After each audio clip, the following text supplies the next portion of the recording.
सर्टिफिकेटको नाम हेमबहादुर थापा पराजुली छ। त्यो चाहिँ हेमबहादुर चाहिँ यो राशिको नाम राख्ने चलन हुँदो रहेछ। हाम्रो पण्डितजीले राख्नुभएको न्वारानमा राख्नुभएको नाम हो। मेरो बुवाले मेरो न्वारानमा नै राख्नुभएको नाम चाहिँ किरण हो। अनि साथीभाइ सबैले परिवारमा बोलाउँदाखेरि किरण नाम नै बढी प्रचलित रह्यो। औपचारिक नाम चाहिँ सर्टिफिकेटमा किरण हेमबहादुर थापा पराजुली रह्यो। कहिले कहिले समस्या आउँछ कि भनेर पहिल्यै फेरि हेमबहादुर थापा पराजुली र किरण थापा भन्ने एउटै हो भनेर सिडिओ कार्यालयबाट प्रमाणित गरेर राखेको छु। जे भने पनि हुन्छ। अब अमोद चाहिँ जुन भूमिगत भइसके पछाडि माओवादी आन्दोलनमा भूमिगत भइसकेपछि भूमिगत नाम राख्ने चलन पनि थियो र प्रचलित नामबाट चिनिने भएको कारणले गर्दाखेरि पार्टीमा त्यतिखेर टेक्नियाम लिने चलन थियो, अमोद लियो। त्यसले गर्दाखेरि मेरो ओरिजिनल र डुप्लिकेट नाम होइन, मेरा तिनटै नाम ओरिजिनल हुन्। यति कुरा यहाँहरूसँग भन्न चाहन्छु। हामीलाई चुनौती थियो। अहिले त 23वटा भन्दा बढी समूह पुगिसकेको छ। जतिखेर निर्वाचनको प्रक्रिया थियो त्यतिखेर हामी 17-18वटा दलहरू एकताबद्ध भएर नेपाल कम्युनिस्ट पार्टीको झन्डामुनि गोलबन्द भएका थियौँ। त्यतिखेर हामीले समानुपातिक लिस्टलाई हामीले कसरी टुङ्ग्याउँछौँ भन्ने किसिमको चुनौती नेतृत्वमा थियो र हामी त्यसको जिम्मेवार कार्यकर्ता हुनुको नाताले हामीमा पनि त्यो दबाब थियो।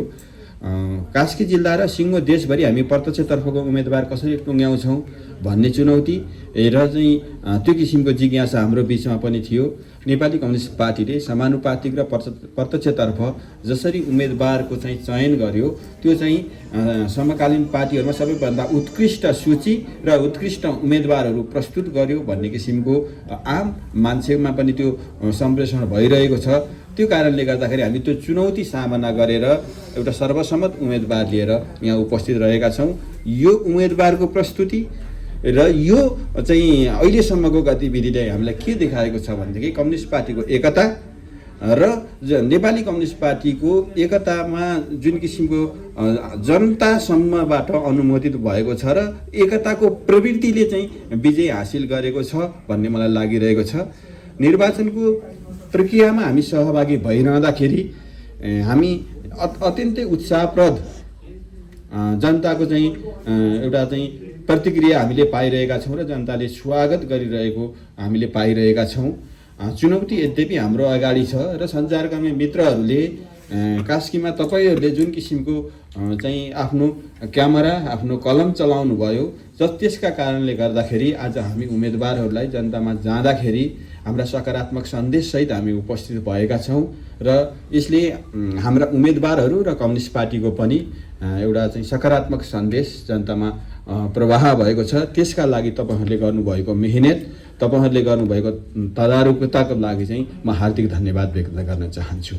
मिडिया र एआईलाई जसरी प्रयोग गरिरहेका छन् र त्यसका टुल्सहरूमा जसरी खेलिरहेका छन् र उनीहरूले जसरी चाहिँ जबरजस्त मिस इन्फर्मेसन डिसइन्फर्मेसन चाहिँ जनतामा लादिरहेका छन् त्यसलाई चिर्नको लागि हामी क्रान्तिकारीहरूले हामी परिवर्तनकारीहरूले त्यसको प्रतिरोध गर्ने र चाहिँ हामीले चाहिँ हाम्रा सही सूचनाहरूलाई जनतामा पुर्याउनु पर्नेछ। प्रचार रणनीति बनाउँदाखेरि हाम्रो क्षेत्रमा र सिङ्गो कास्की जिल्लामा मुख्य गरी चाहिँ यहाँको सञ्चार नीति र सञ्चारको कार्यक्रम र पत्रकार साथीहरूको योगदानलाई मुख्य भूमिका गर्न र चाहिँ अब हामी कास्की जिल्लामा उम्मेदवारको रूपमा प्रस्तुत भइरहँदाखेरि आजसम्म पुग्दाखेरि चाहिँ हामीलाई प्रमुख प्रतिस्पर्धी उम्मेदवारको रूपमा प्रमुख प्रतिस्पर्धी पार्टीको रूपमा हामीलाई बुझेका छन् र आम जनताले त्यो रूपमा हेरेका छन्।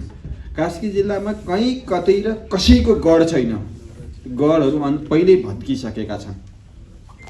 त्यसैले हामीले सही सूचना मात्रै पुर्याउन सक्दाखेरि हामीले जुन 2064 साल पछाडि कास्की जिल्लामा जुन किसिमको उपस्थिति देखाउन सकिरहेका छैनौँ, कास्की जिल्लामा हामीले विजयको झन्डा गाड्छौँ र यसलाई फेरि हाम्रो पुरानो विरासतलाई फर्काउन सक्छौँ। त्यो किसिमको आत्मविश्वास मलाई पैदा भएको छ। यो कार्यक्रमले हामीले कसरी त्यसलाई चाहिँ व्यवस्थित ढङ्गले लैजान सक्छौँ र हामी सङ्कल्पगत एकता त हामीलाई छँदैछ, किनभने हामी एउटा खास विचारधारा र राजनीतिक आन्दोलनमा बाँधिएका छौँ। त्यो राजनीतिक आन्दोलन र विचारधाराले हामीलाई एउटा सङ्कल्पगत एकतामा बाँधेको छ। त्यसलाई भावनात्मक पनि एकतामा बाँधेर एउटा मिसनमा हामी सँगै जान चाहिँ हामी सक्नेछौँ।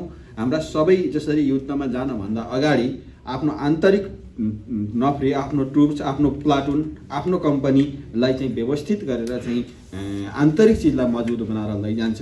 आज हामी हाम्रो आन्तरिक शक्तिलाई चाहिँ मजबुत बनाएर फेरि प्रतिस्पर्धामा जानेछौँ, एउटा निर्वाचनको सङ्ग्राममा जानेछौँ र जनतालाई अपेक्षित, पार्टीलाई अपेक्षित, इतिहासलाई अपेक्षित परिणाम दिनेछौँ। यही विश्वास बिदा हुन्छ। धन्यवाद, नमस्कार।